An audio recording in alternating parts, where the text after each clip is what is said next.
Be sure to subscribe and click on the bell for notifications on future uploads.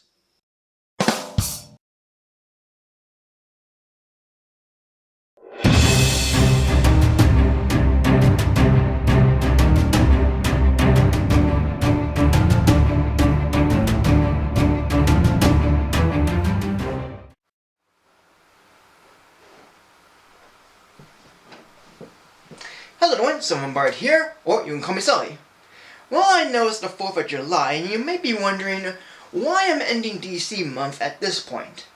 Well, to make a long story short, both justice and America are quite common words for the holiday, and most superheroes are American enough to have their suits match the colors of the flag that it only seems fitting to talk about it now than ever. And with the Zack Snyder cut of this film having been out and getting a Blu-ray release soon, I thought I'd close out this look at the DCEU with the last film of 2017. It's the very infamous, yet very undeserving of such hate, in my opinion, Justice League. Even though this film is credited under Zack Snyder as director, it is really directed by Joss Whedon, who took over production after Snyder stepped down due to the loss of his daughter, who committed suicide during production. And I don't blame him or anybody for that. In fact, I don't blame anyone involved with this film, in and out, as it's really not that bad at all. With gaining some guilt for Superman's death, Bruce Wayne begins putting a team together in the hopes of bringing Clark Kent back to life, by using one of the 3 powerful boxes called Mother Boxes, that combined together would create the Unity, which will destroy the Earth and turn it into the homeworld of Steppenwolf, the End of Worlds. But these boxes are hidden away, and Steppenwolf travels the globe in search of them, breeding with parademons that feed on people's fear. Knowing this attack is happening, and with some knowledge from Lex Luthor's notes, and more on the Mother Boxes, Bruce as Batman calls for his team to fight Steppenwolf and the coming threat. And this team, known as Justice League, consists of Diana Prince as Wonder Woman, Arthur Curry as Aquaman, Victor Stone as Cyborg, and Barry Allen as The Flash. Now, to make things clear, I haven't seen the Snyder cut of this film yet, and I'm sure it's good and all. But, based on the news and stories surrounding both the Snyder cut and Whedon version, from my perspective, the Snyder cut doesn't seem to pique my interest much, mostly because of what came before it. When it originally came out, I had fun watching it along with other people. There was cheering, laughing, clapping, and I was in awe of this that I said, this is better than Batman v Superman, and is equivalent to the Avengers, not even knowing that Joss Whedon directed it until years later. Plus, I saw it 3 times when it released. But when it slowly started the hate train to the point of people demanding for the Snyder cut and news of Snyder's version coming out, I look at what's been given, and I don't know what to make of it.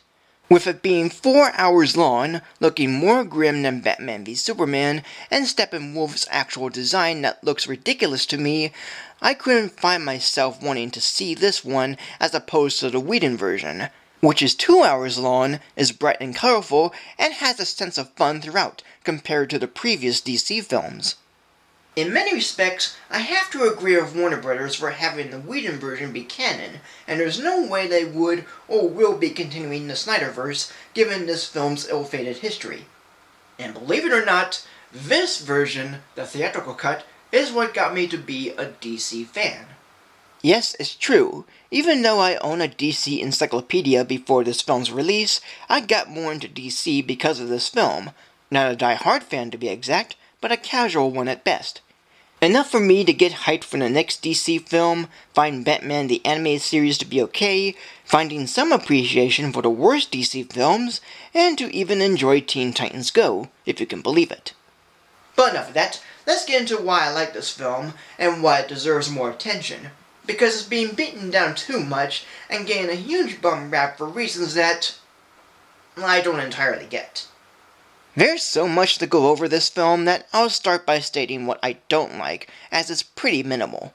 1, it's all over the place with juggling these heroes and quickly establishing them, at least for Cyborg, The Flash, and Aquaman, who got his movie the following year, and Flash getting his in 2022.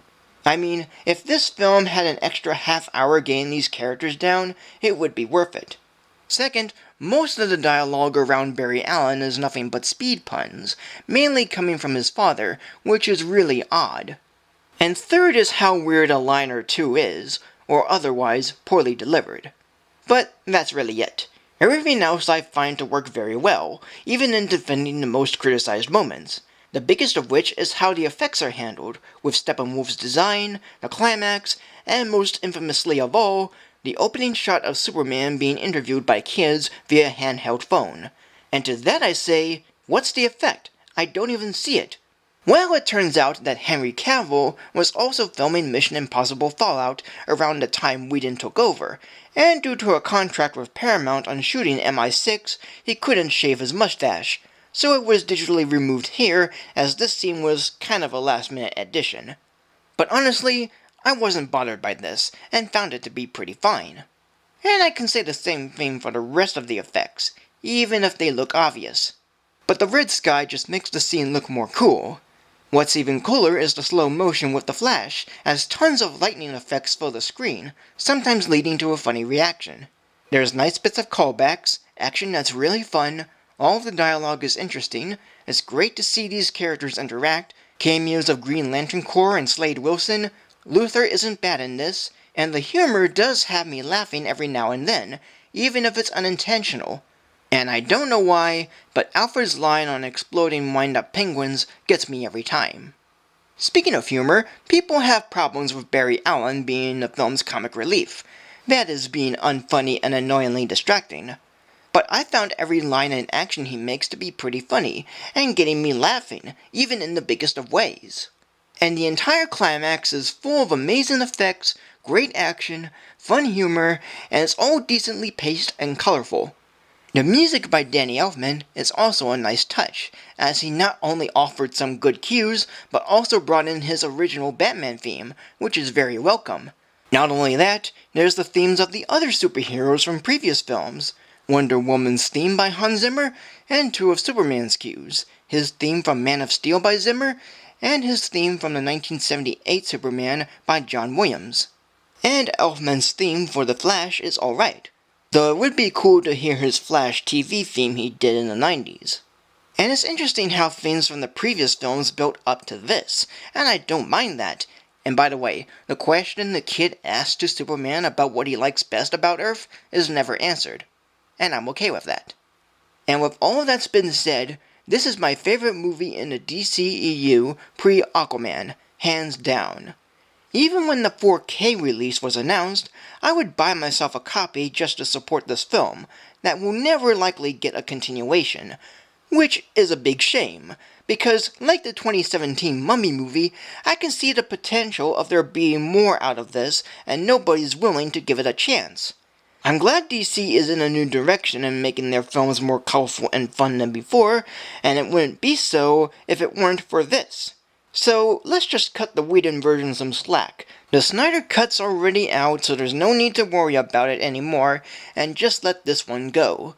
But do still give it credit for how everything came to be with this film. I mean, let's face it, you wouldn't want Warner Brothers to pull a George Lucas and remove it from existence and act like it never happened, now would you? No, it would damage film history and prevent future generations from discovering something unique. And this film is certainly one of the many I enjoy more than anyone for that same reason. And with the new cast of actors playing their characters, they did a good job at it. Jason Momoa plays Arthur Curry / Aquaman. Ezra Miller plays Barry Allen / The Flash.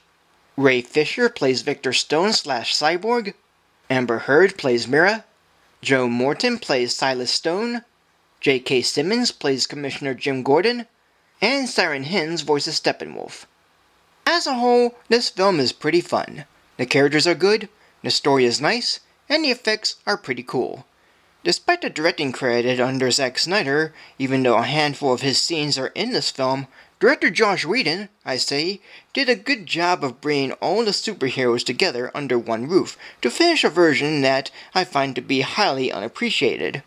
While there are occasional moments that do bother me a little bit, I really don't care, as I found this film to be better than the previous 4 films. All of the humor is pretty funny, whether intentional or not, The action scenes are very fun, the music is nicely done, and it's very bright and colorful. And until I see the Snyder cut, if ever, I'm still going to enjoy the Whedon version, as it's a big wake-up call from the rest, is what got me to be a DC fan, and, as Warner Bros. Puts it, is canon to the DCEU. So today, this movie we're gonna rate of 3 stars. And that is it for DC Month. Thank you for joining me. Like, comment, subscribe, follow on Facebook or Twitter, support me on Patreon, and until next time for a new video. And until then, have a happy 4th of July.